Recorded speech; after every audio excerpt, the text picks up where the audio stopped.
the best month, as good as it could be, being at home and learning and enjoying all the fun things I had in the pack. And I hope you've had a chance to look at your May pack and see everything that's in there, along with a little Mrs. Stang.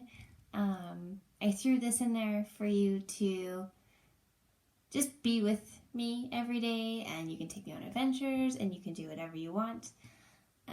You also would have got a little Play-Doh in there for an activity to do with a counting sheet. What I would like you to do today is I would like you to sit down with mom and dad or brother and sister, whoever, and I want you to list 5 things that you enjoyed in the month of April, whether it was learning or crafts or activities or something you did with your family or you did outside. I want you to list 5 things. And I would love if you would share them with me, because I would love to hear what you guys have been up to throughout the month of April. So today what I'm going to read to you is the last folktale book, and it's called The Ugly Duckling. So I'm going to read this one to you today. The Ugly Duckling.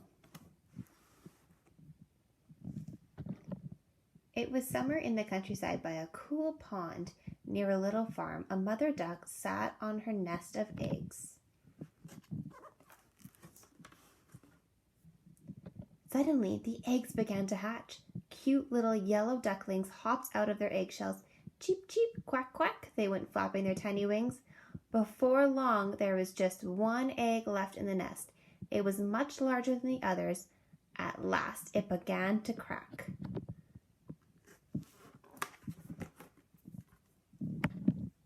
A big, fluffy shape appeared. What an ugly duckling, said one of the little yellow ducklings. Honk, honk, went the ugly duckling. It can't quack, laughed another yellow duckling. They laughed even harder when the clumsy duckling tripped over and fell over its own feet.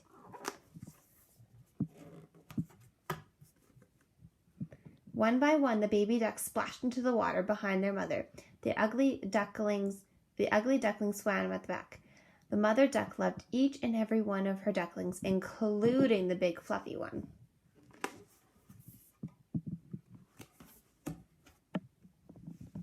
The mother duck took to her rod to the farmyard. The animals adored the little ducklings, but they did not like the big fluffy one. They pecked and nipped him. You're ugly, they cried. The duckling was so upset he ran away as fast as he could. He came to a cottage where a cat and a hen lived with an old woman. Purr like me and you can stay, said the cat. If you can lay eggs, said the hen. You can stay if you lay eggs, said the hen. The duckling couldn't purr or lay eggs, so he left the cottage. The duckling felt very lonely. Fall arrived, and one evening he saw graceful white birds flying high above. He longed to be like them. But as the weather grew cold, the waters froze. Soon the ugly duckling was stuck in ice. A kind man rescued the shivering duckling and took him home to show his children. The children wanted to play and chase the duckling. He was so frightened he toppled over the bucket of milk and fled back outside into the snow. It was long, hard winter for the poor duckling. The freezing days and nights seemed to last forever. Then one day the sun began to shine. Warm sunbeams melted the ice. A lark sang because spring had come. The ugly duckling noticed 3 beautiful birds had landed on the water. They were the same ones that he'd seen in the fall.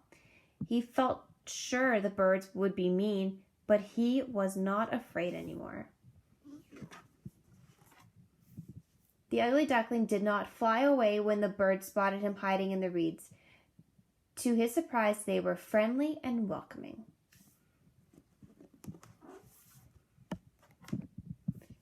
He swam out from his hiding place and looked at his reflection in the water. He had changed.